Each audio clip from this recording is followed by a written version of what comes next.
Welcome to the West Wing Week, your guide to everything that's happening at 1600 Pennsylvania Avenue. This week, the President spoke on American energy security at the Argonne National Laboratory in Illinois, celebrated the luck of the Irish, honored leaders in STEM education and small business, filled out his NCAA tournament brackets, announced his nominee for the Secretary of Labor, and embarked on a 5-day trip to Israel, the West Bank, and Jordan. That's March 15th to March 21st, or Reach Out to New Horizons.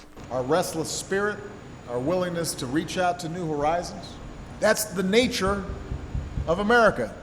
On Friday, President Obama traveled to Argonne National Laboratory's Nanoscale Materials Center, just outside Chicago, Illinois, to talk about all the progress we are seeing from his all-of-the-above approach to energy independence, and the risk that this important sector faces from the arbitrary cuts being imposed by the sequester. We've tested hydrogen, methane, natural gas. I look at the ball and stick model. My specialty is high-speed combustion engines. Every time you mention energy, all of your civic unions, it really has an impact on us. Right. Thank you very much for telling people how important It is important. The President of the United States, Barack Obama. One of the reasons I was opposed to these cuts is because they don't distinguish between wasteful programs and vital investments. They don't trim the fat, they cut into muscle and into bone. Like research and development being done right here that ends up creating all kinds of spin-offs that create good jobs and good wages.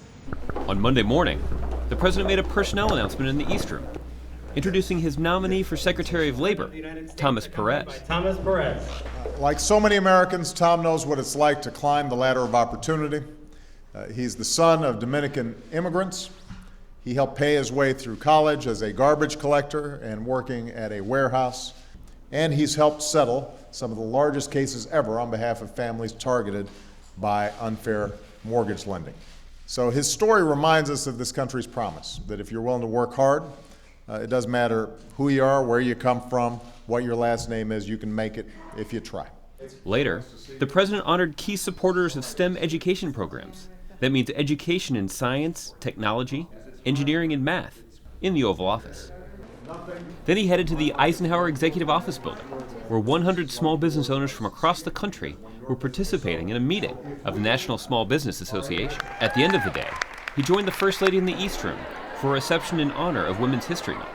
It is hard to believe that 100 years ago this month, thousands of women were marching right outside this house, demanding one of our most fundamental rights, the right to vote.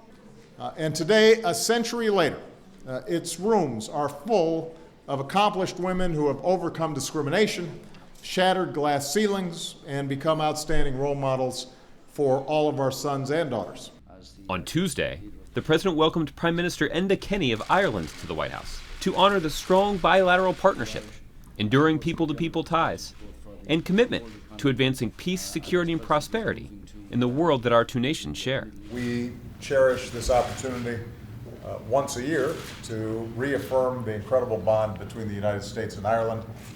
This year, it also gives us an excuse to stretch out St. Patrick's Day for a couple of extra days. Then it was time for the annual traditional St. Patrick's Day lunch at the United States Capitol. And then, in another rite of spring, the President engaged in some good old-fashioned bracketology, announcing his personal predictions for the NCAA basketball tournament that some people like to call March Madness. They have not won a national championship since 2000. But this may be the year.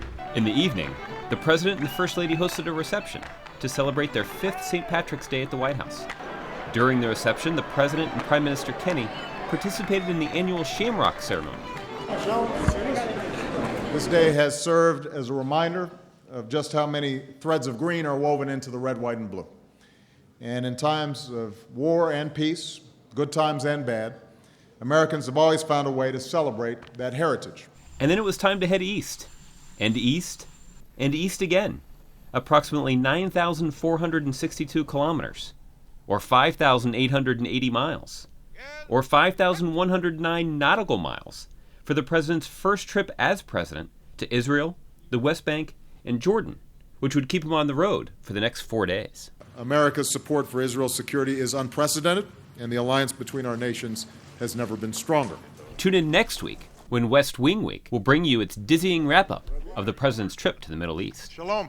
To find out more information on any of these topics or to see complete videos of these events, go to whitehouse.gov. And thanks again for checking out your West Wing Week.